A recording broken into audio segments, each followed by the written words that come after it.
Aujourd'hui, je vais parler des histoires des victimes, des victimes de, comment on appelle ça, de la barbarie, de la violence, ou voilà. Imaginez, par exemple, des gens qui, ils sont en train de réaliser leurs rêves, ils n'ont rien fait de mal à personne, et parce qu'elles ont reçu, maintenant il y a des jalouses, il y a des personnes jalouses qui vont leur faire du mal, à leur insu, derrière leur dos. Donc on ne peut pas dire que, vous voyez ça, ce sont des cas de victimes particulières. Donc ce sont des victimes, on peut rien dire. Parce que c'est pas parce qu'il y a des jaloux que les gens vont arrêter de réussir ou de réaliser leurs rêves. Donc il y a des gens qui n'ont rien fait. On leur a fait mal juste parce qu'ils ont réalisé leurs rêves. Mais il ne faut jamais oublier le fait qu'il y a des gens qui n'ont pas réalisé leurs rêves et à qui on a fait du mal aussi. Donc il ne faut jamais oublier ça. Jamais penser que parce que la personne n'a pas, comment on appelle ça, faut jamais imaginer, croire que parce que la personne a fait ça, comment on appelle ça, faut jamais penser que c'est parce que si la personne ne réussit pas, on va pas lui faire du mal. Moi particulièrement, j'en suis sûr que c'est la réussite de mon père, voilà, qui a fait que voilà, qu'il a été, voilà, qu'il est décédé et qu'il a été assassiné, on va dire. Voilà, c'est ça quoi.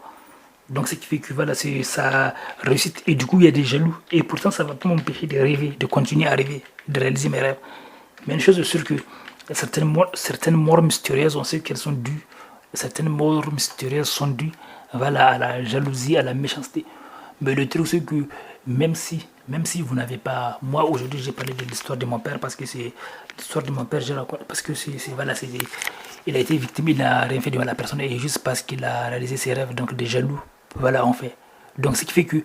euh, mais c'est aussi important de préciser que ça, c'est pas une excuse pour ne pas rêver. Parce qu'il y a... Même les gens qui font rien ne sont pas à l'abri. Donc, être à l'abri, c'est vraiment avoir les bonnes attitudes, les bonnes sagesses pour diminuer les risques. Voilà, c'est tout.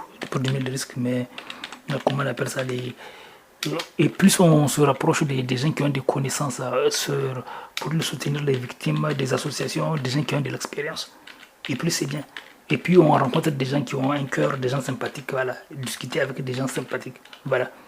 Donc voilà. Donc aujourd'hui j'ai tenu voilà, à raconter cette histoire voilà, par rapport à la victime, bah, c'était mon père, voilà, donc qui était décédé, voilà, voilà, il avait réalisé des gros rêves et donc des jaloux, voilà, voilà, il est décédé de manière mystérieuse, donc les gens savaient qu'il voilà, arrivé à un certain niveau social, de statut social, voilà, on a soupçonné donc c'est voilà, que c'est peut-être, c'est sûrement, ça a été, maintenant c'est sans doute, voilà, donc là, il y a il y a des maudits qui sont capables de faire des choses, voilà, des maudits voilà, qui méritent d'être condamnés par la justice et passer leur vie en prison, des maudits, voilà, des lâches. Ok, donc je vais continuer on va continuer d'autres histoires prochainement, l'histoire des victimes, voilà. Ok, à bientôt.